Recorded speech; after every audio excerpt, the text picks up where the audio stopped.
Welcome to Not Milk Never Milk. Subscribe if you're lactose intolerant. You start by verifying prerequisites. Update the Roblox client and your OS drivers so input is reliable.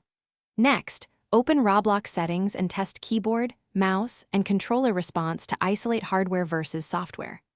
Once done, close overlays, game recorders, and input mapping tools that often steal focus. Do this now because these common conflicts account for most movement issues. Fixing them first saves time. Make sure to reboot the client after changes so fresh drivers and settings load cleanly before proceeding. Now you dig into detailed adjustments.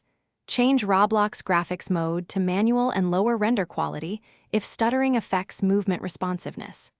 At the same time, set camera mode and movement mode to classic or experimental depending on your experience, and tweak mouse/controller sensitivity so inputs map predictably. Also, raise Roblox process priority or enable VSync/limit FPS to prevent frame drops from desyncing movement.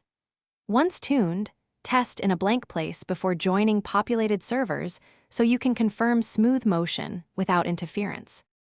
For persistent problems, you inspect scripts and server sync. You'll look for debounces or repeated set primary part C-frame calls that conflict with physics.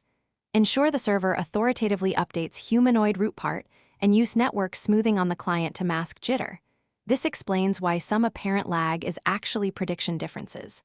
Once done, run final tests in a low-latency job and observe movement under load. If strange behavior remains, clear the Roblox cache and retry. That single troubleshooting tip often resolves stubborn state inconsistencies. Thanks for watching. If this was helpful, leave a like and consider subscribing. See you next time.